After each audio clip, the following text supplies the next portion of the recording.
Good morning friends. आज का हमारा टॉपिक है जीन बॉडी। जो आपका वेस्टर्न पॉलिटिकल थिंकर का एक चैप्टर होता है जो आपको आपको स्टडी करना होता है। तो नेक्स्ट है जीन बॉडी, जिसको हिंदी में जीन बोंदा के नाम से भी जानते हैं। सबसे पहले हमें आपको जैसे मैप में आपको दिखाई देगा, जैसे पिक्चर जैसे जीन बॉर्डन की पिक्चर है, इस तरह का जीन बॉर्डन आपको दिखाई देता है। बट कोई ऐसे खास अलग से पिक्चर नहीं है, आपको इसी तरह की आपको पिक्चर्स मिलेगी अगर आप इसको सर्च करोगे गूगल पे। नेक्स्ट हम बात करते हैं इसकी बायोग्राफी से रिलेटेड कि बोंदा का जन्म 1530 में फ्रांस में एक नगर एंजर्स में हुआ था। फ्रांस में एक छोटा सा नगर एंजर्स, वहाँ पर हुआ था। उसने टॉलियस यूनिवर्सिटी में शिक्षण प्राप्त किया, यानी कि जो भी उसकी हायर एजुकेशन थी, जो भी उसकी एजुकेशन थी वहाँ पे जो कंप्लीट की थी, वो टॉलियस यूनिवर्सिटी से उन्होंने कंप्लीट की थी।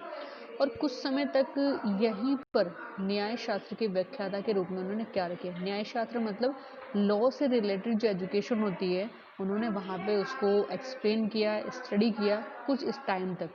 उसके बाद उसने वकील का भी काम किया, यानी कि जब उन्होंने लॉ की एजुकेशन ली तो उसके बाद जो लॉ से रिलेटेड जो काम होता है एडवोकेट का या बैरिस्टर का, जो भी आप उसमें आपको वर्ड ठीक लगे, सारे वकील से ही रिलेटेड हैं, तो वहाँ पे उसने उसमें भी काम किया। उसने फ्रांस में पार्लियामेंट स्टेट्स जर्नल के सदस्य के रूप में भी कार्य किया, यानी कि एक अच्छी पोस्ट पर वो वहाँ पे काम कर चुका था। उसने राजनीतिक शास्त्र के साथ साथ अर्थशास्त्र, नीतिशास्त्र, धर्म, इतिहास आदि का अध्ययन किया, यानी कि पॉलिटिकल साइंस के साथ साथ उसने इकोनॉमी और साथ साथ में जो एथिक्स होता है, जो डिप्लोमेटिक पॉलिसी होती है, रिलीजन से रिलेटेड, हिस्ट्री से रिलेटेड, इन सभी को स्टडी किया है। मैंने हर लेक्चर में आपको बताया है कि जितने भी फिलोसफर होते हैं, चाहे वो कोई भी हो, एवं सारे के सारे पॉलिटिकल के साथ साथ वो सारे इकोनॉमी, सोशलॉजी, सारे एथिक्स, फिलोसफी, साइकोलॉजी और यहाँ तक कि हिस्ट्री, इन सब से अपने आप को रिलेट करते हैं, सबका वो स्टडी करते हैं। क्योंकि जो फिलोसफर होते हैं वो प्रॉपर रूप से उनका जो माइंड होता है, उनकी जो मेंटेलिटी होती है, वो किसी पर्टिकुलर सब्जेक्ट से नहीं बल्कि इस सब्जेक्ट से रिलेटेड वो जितने भी सब होते हैं वो उसको कवर करते हैं।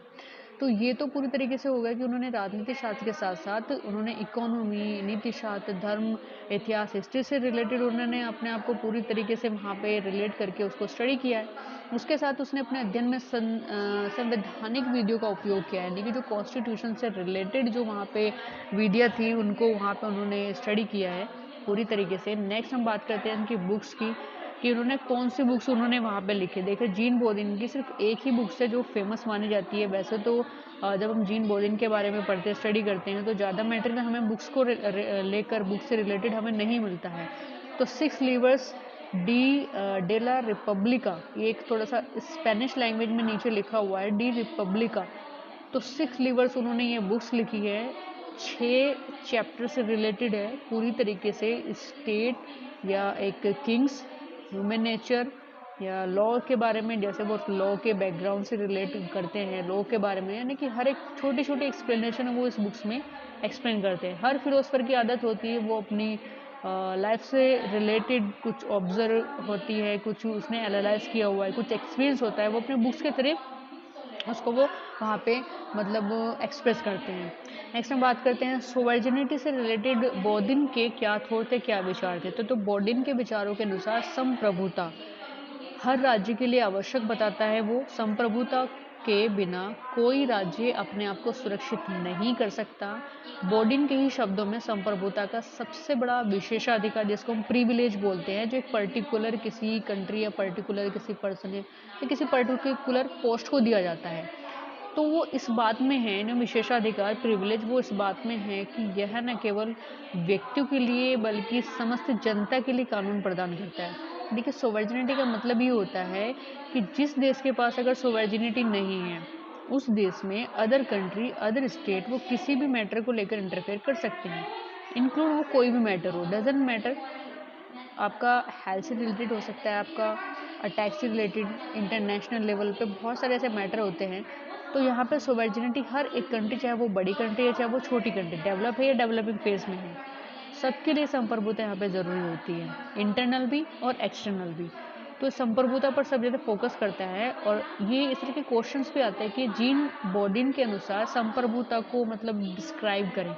इज ए वेरी इंपॉर्टेंट, क्योंकि sovereignty is part of state और मेन पार्ट माना जाता है। उसके बिना किसी भी स्टेट को मतलब अलग नहीं कर सकते, उसको इंक्लूड करना ही करना होता है अगर हमें इन फ्यूचर अपने आप को प्रोटेक्ट करना है हर तरीके से, इंटरनल से भी और एक्सटर्नल से भी, तो हमें यहाँ पे सोवर्जिनिटी को फोकस करना होगा।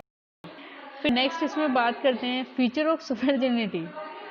या फीचर ऑफ सोवर्जिनिटी की बात करते हैं तो संप्रभुता की यहाँ पे विशेषता है।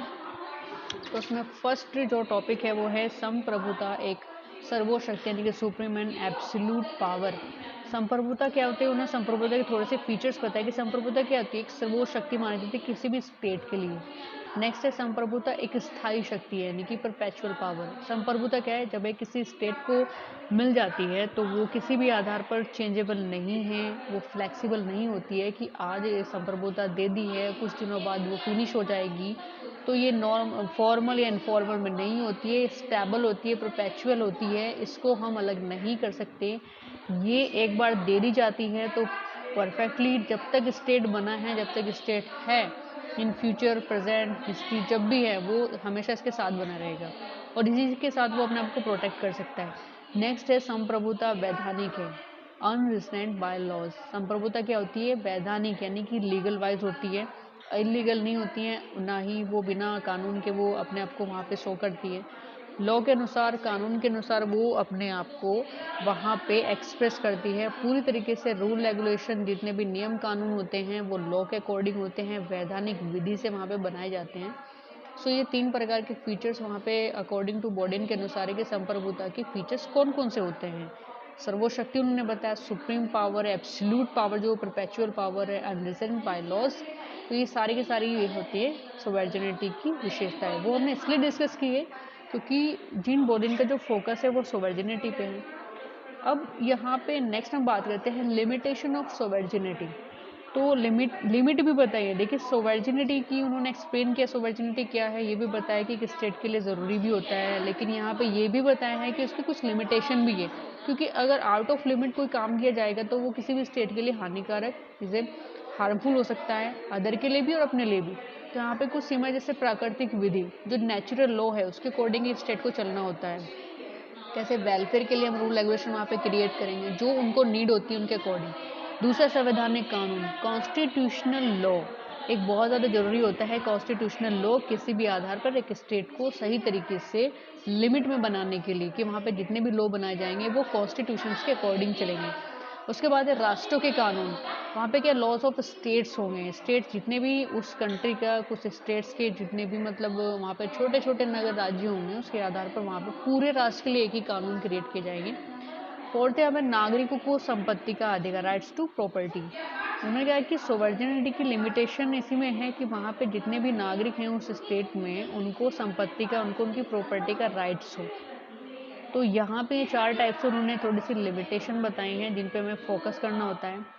तो आज यहाँ पे जितना भी हमने डिस्कस किया जीन बॉर्डन को लेकर किया था, ज़्यादा लंबा टॉपिक नहीं है, लेकिन बस इतना हमें याद रखना है, इतना हमें फोकस करना है कि जो संप्रभुता है ये जीन बॉर्डन ने फोकस करके डिस्कस किया है। जैसे हम और बहुत सारी ऐसे फिलोसफर पढ़ेंगे जिनके हम मतलब जो उनका बेसिक, जो उनका इम्पोर्टेंट जो उनकी थ्योरीज होती हैं, जैसे होब्स, लोक, रूसो।